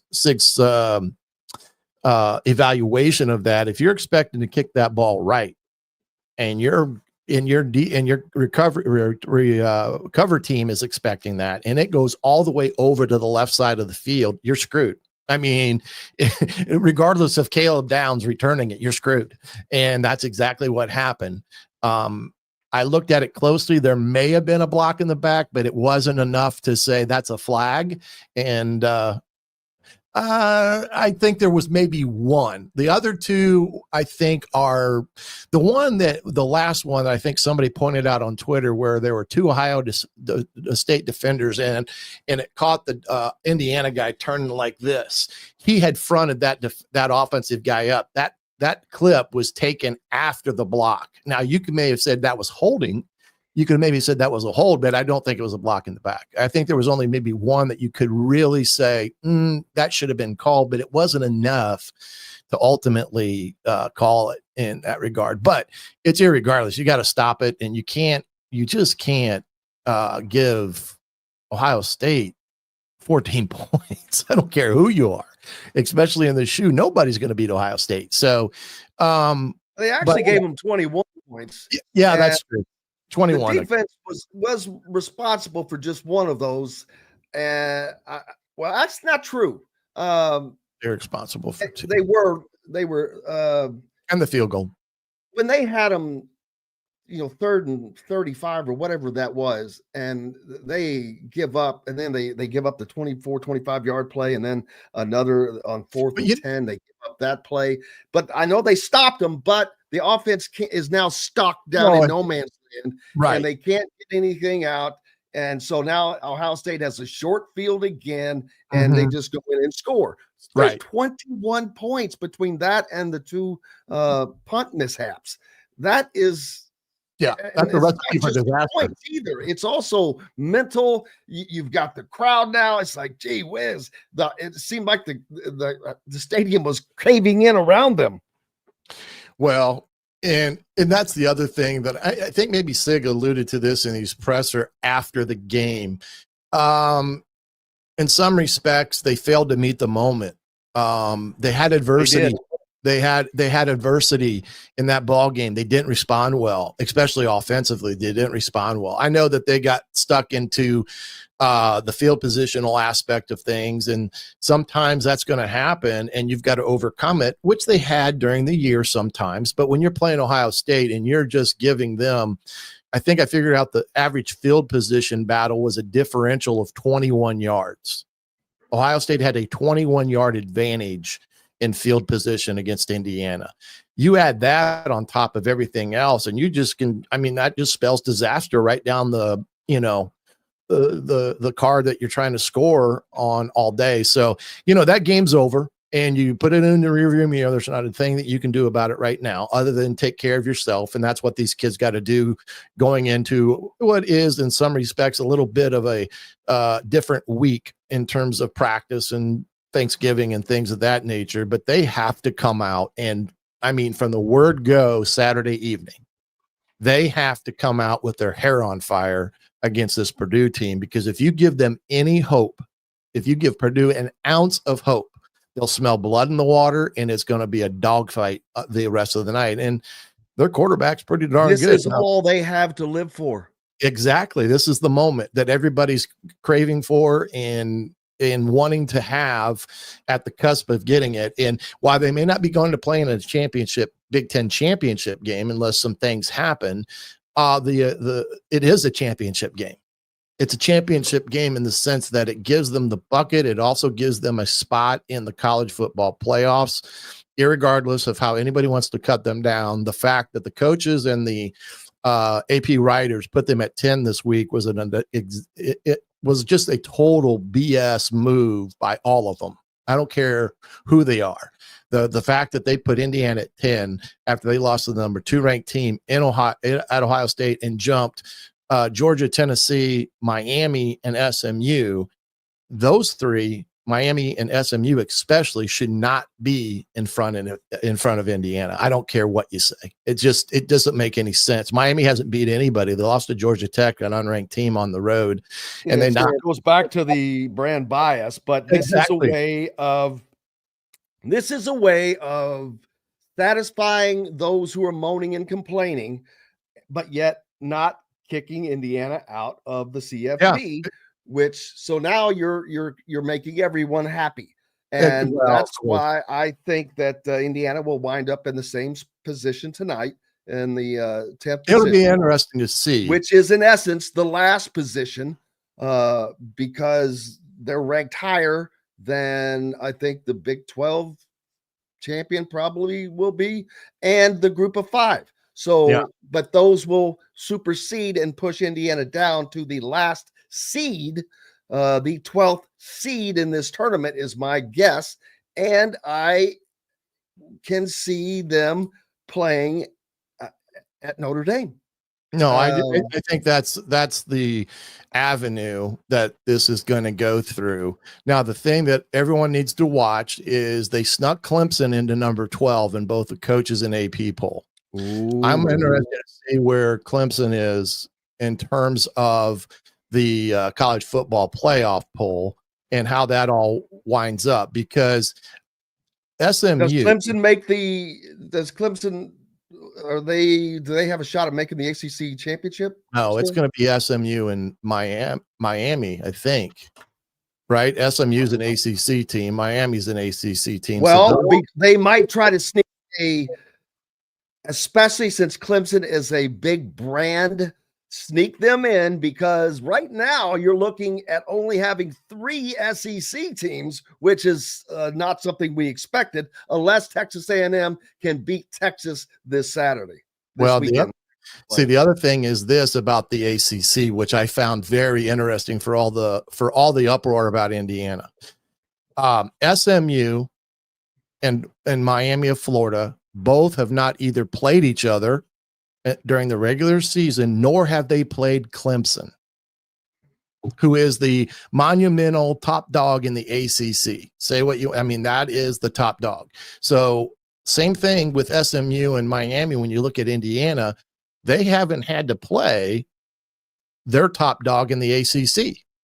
So now if SMU and Miami meet in the championship game of the ACC. And I know they say they won't take the loss of that team into account when they talk about the playoffs. I think that's a bunch of BS, because I think whoever loses in that championship game, it's going to be a debate. Is that team better than a 2-loss Clemson team, when both of Miami and SMU would have either 2 losses, whoever loses that game? So just watch it, because I think there's a way that they're going to sneak Clemson in the back door of this tournament, because of what we've always talked about, tradition and brand awareness, when a team has been in the national spotlight for the last 10 years. So it's going to be an interesting take tonight on how this all falls out.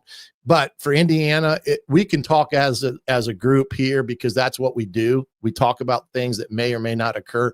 For Indiana, their focus has to be none other than Purdue, because irregardless of where they're ranked or how this all plays out tonight, if they don't beat Purdue, they're going to have a nice, good season at 10-2 and go to a nice bowl game, which is still not a slap in their face, but everybody will clamor that Indiana couldn't beat a 1-11 or 1-10 Purdue team. We've got to take a break. Coach Shannon Griffith is with us here from the Hard Truth Distilling Company studios. We're back with more after these messages. Andy Moore Honda is Bloomington's #1 Honda dealer for a reason. Buy a new Honda and get a 3-month break from car payments. That's right, no payments for 90 days. That includes the all-new, all-electric Honda Prologue, and you get it for just 0.9% financing. Or the 2024 Honda Ridgeline Black Edition or the Honda Accord LX, both for just 1.9% financing. Get more to your door from AndyMooreHonda.com, Bloomington's #1 Honda dealer and your best place for new and used vehicles. When it comes to apparel and promotions, Freethink has you covered, literally, whether it's 24 or 200 shirts for sports leagues, businesses, or groups. Freethink Apparel and Promotions can also create your very own merchandising store. Freethink Apparel and Promotions did it for Indiana Sports Beat Radio, and they can do it for you. Whether it's screen printing, embroidery, digital printing, promotional products, vehicle wraps, or anything else under the promotional line. See what Freethink Apparel and Promotions can do for you at freethinkapparel.com. Enjoy healthy, delicious meals at home without the hassle with the Fresh Fork. Chef-curated, ready-made meals delivered right to your doorstep. Proudly fueling IU athletes and now available to you with a menu that's always fresh and diverse, from hearty proteins to fresh salads. The Fresh Fork empowers you to make better food choices without compromising. Let the Fresh Fork help transform your lifestyle for a healthier way of living today at thefreshforkonline.com. Use promo code RADIO20 and get $20 off of your first order. Hungry for something a little different? Well, head to the Rusty Gator Fork and Ale in Bedford, where oceanic flavors meet southern charm with a Cajun flair, like their loaded voodoo fries, gator bites, or jambalaya, and so much more. The Rusty Gator also has live music each Friday and Saturday night with some of the best local and regional artists around. Visit the Rusty Gator Fork and Ale in Bedford and get your Cajun on. Located on 325 acres in beautiful Brown County, Indiana, Hard Truth Distilling Company is the biggest and the best craft distillery around. While Hard Truth is already known for producing internationally awarded whiskeys and spirits like Hard Truth's sour mash bourbons, sweet mash, and hard road ryes, as well as their cinnamon vodka and the always popular toasted coconut rum. Hard Truth Distillery offers so much more. With a full-service restaurant, ATV, and distillery tours, as well as live music, you can spend an entire day at Hard Truth Distillery while making your entire family or group happy. And that's the Hard Truth. Hard Truth products are available across Indiana, as well as many other states. So no matter where you shop, if they don't carry your favorite Hard Truth product, tell them you want the truth, the Hard Truth. Hard Truth Distilling Company encourages you to enjoy all of their products responsibly and to never drink and drive. Welcome back, Indiana Sports Beat Radio, here on this Tuesday of Thanksgiving week. Thank you so much for being with us here at the Hard Truth Distilling Company studios. I was just looking at the college pick'ems that we have. I forgot to put my picks in last week. Dude, I haven't done it for like 3 weeks. Yeah, but it angers me. I was in the top. I was like 6th. Well, and now I'm 12th. I'm like, what happened? And gosh, dang it. You had a little bit too much on your plate, man. You had a lot of things to worry about. Yeah, but still, it angers me. It angers me. Man, daggone it. Well, oh well, I'm out. Not that I had a shot to beat. Who is it? Bowers that's leading that thing? Man, he's destroying people. You better be yeah, hope he's making some James money. Bowers. I hope he's Dude, making money James on the Bowers. We need to get JB to be making our bets right now through however many weeks you want to call this. What is this, week 11, week 12? I don't even know. I know what game it is, but anyway, throughout the season, he is 74-56. Wow, that's really good. I mean, that's picking against the spread, not picking winners, picking against the spread. Yeah, it's very difficult. There are only 1, 2, 3, 4 people above 500. That's crazy. James, you need to start his own website. I'm sorry, that's not true. David Littleswoop is above 500. Well, anybody that's 500 and above is doing pretty good then. Absolutely. Oh, I can't believe that. I even thought about it. I thought once, and I thought that I took care of that, but yeah. Oh well. Hey, it's like I said, I've never been a great quote unquote picker of games. You know, do I win a few here and there? Absolutely, but not to the extent that you'd say it's consistent. I am in that same class. If I was, I wouldn't probably be here. Well, when we hit it, I mean, when I hit it, I'd get at least about $200 on the win. But you know, if I added up all the times that I did not come across a winner, I'm probably about a little bit above break even. As like I always say, if you've ever been to Las Vegas and you look around at those Taj Mahals, they aren't built on winners, people. No, they are not building all those gorgeous mansions on winners. There's a lot of those that took a hit and paid the price for that hit and helped build another Taj Mahal in town. It just keeps on going. So this week, a lot of games of importance.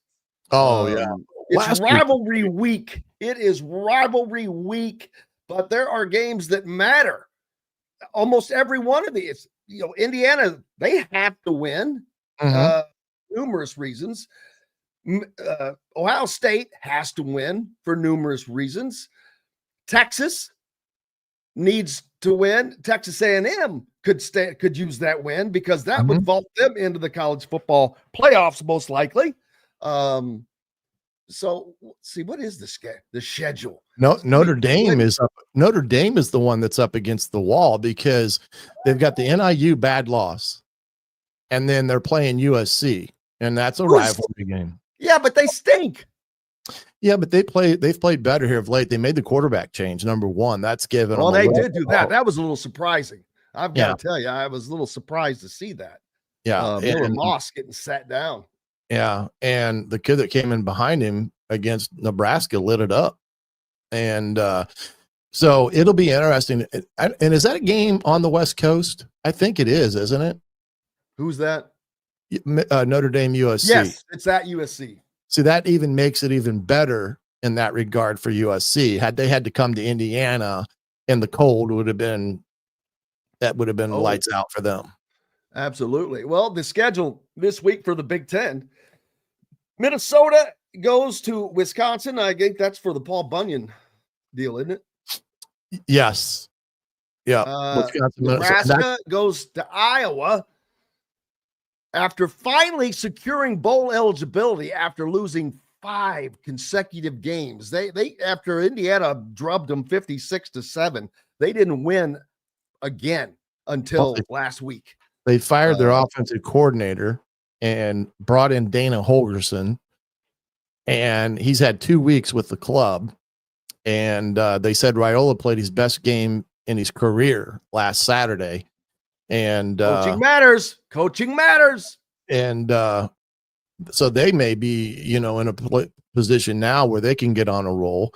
The game that out of all the games last week, I mean, of course, Ole Miss losing, Alabama losing immensely helped Indiana. If the one that would have really helped Indiana would have been if Minnesota would have beat Penn State in a game that Minnesota pretty much had the lead all game. And then with a 1-point lead in the fourth quarter, James Franklin lets you know how good a coach he is. He calls a fake punt on 4th down in his territory. That initially, I don't know how about how good of a coach he is, but boy, he's got onions because that was a dangerous call and it worked. It worked. And he had said that he had called that like 6 other times during the season and they all checked out of it because it wasn't the look they wanted, but they got the look against Minnesota they needed. And what a call. I mean, that's a difference between them having a chance still to potentially play in the Big Ten championship game. But the other thing I don't understand in these, in how these teams get evaluated, how Penn State stays where they're at, even though they only won by 1 point against Minnesota, because it's Penn State, man. They're not going to mess with that. That's my point. It's just one of those things that any other team, irregardless of if it's Indiana or not, you are up against the 8 ball when it comes to the top 12 teams in the country, unless you have a miraculous year, which Miami, SMU, and Indiana are theoretically having at this point. So, but that game would have helped Indiana greatly because then, I mean, Michigan beats Ohio State, and all of a sudden Indiana's in the Big Ten championship. I don't see Michigan beating Ohio State, but it still would have helped because it would have moved Indiana probably. But I don't know, maybe not, because they lost to Ohio State and Penn State played them to a much closer game. But but Notre Dame is the one to watch. Yeah, all of the ranked teams in the Big Ten this week finished the season at home. Number 2 Ohio State hosts Michigan. I stand corrected. Number 25 Illinois is in this home state, but they travel to play up in Chicago at Northwestern. Right. Maryland goes to number 4 Penn State. Number 6 Notre Dame is at USC. Rutgers is at Michigan State. Fresno State at UCLA as they end their season with a non-conference game. How bizarre, but that's because they played USC last week, and USC always ends their season with Notre Dame. Purdue is at number 5, Indiana, and Washington visits number 1, Oregon. Yeah, is Washington? Is Washington bowl eligible? I think they are. It's a good question. They are 1, 2, 3, 4, 5, 6. Yes, they are. They became bowl eligible last week with a win over UCLA. Well, whenever they played a couple. So they're now bowl eligible. Nebraska's now bowl eligible. Michigan's bowl eligible, and 3, 4, Michigan 5, 6, State, 7, 8, 9, 10, 11. 11 teams are currently in the Big Ten bowl eligible already. Wisconsin can get there. Rutgers can get there. Michigan State can get there. Rutgers is, they're 6 and 5. Yeah, they're back to back. So there's another. That's 10 or 12 teams. And Michigan State can be if they beat Rutgers. And so, Michigan State and Wisconsin. Yeah. Well, what I was trying to point out on Indiana's schedule, the teams that everybody was moaning and groaning about them not being worth it, all have the potential of being bowl eligible now. So, I mean, again, everybody wants to look at it as a snapshot in time, but the reality of it is there is no reason to look at it as a snapshot in time because it's going to depend on what you do at the end of the year. So, but yeah, I mean, it's been a good year for the Big Ten. Absolutely. Coach Griffith, appreciate you as always, brother. Happy Thanksgiving. I'll see you Saturday. Oh, you coming down? Yeah, I'm doing the high school games Friday. I was wondering about that. We'll talk about that. Perfect. Appreciate you. So I'll be down on for that one. Got everything taken care of. We'll catch you later, buddy. Good deal. Appreciate everybody joining us today. Of course, Mike DeCourcy, Chronic Hoosier, and Coach Shannon Griffith. Most importantly, each and every one of you. We can't do it without you. Until tomorrow, back again. See you on the radio. Have a great day and happy Thanksgiving if you are not with us the rest of the way out. Thanks for listening to Indiana Sports Beat Radio. Be sure to subscribe to our YouTube page for more clips and team coverage of Indiana basketball, football, and more. You can also find full episodes and tons of other content on thehoosier.com. We'll see you next time for another edition of Indiana Sports Beat Radio. Thanks for listening to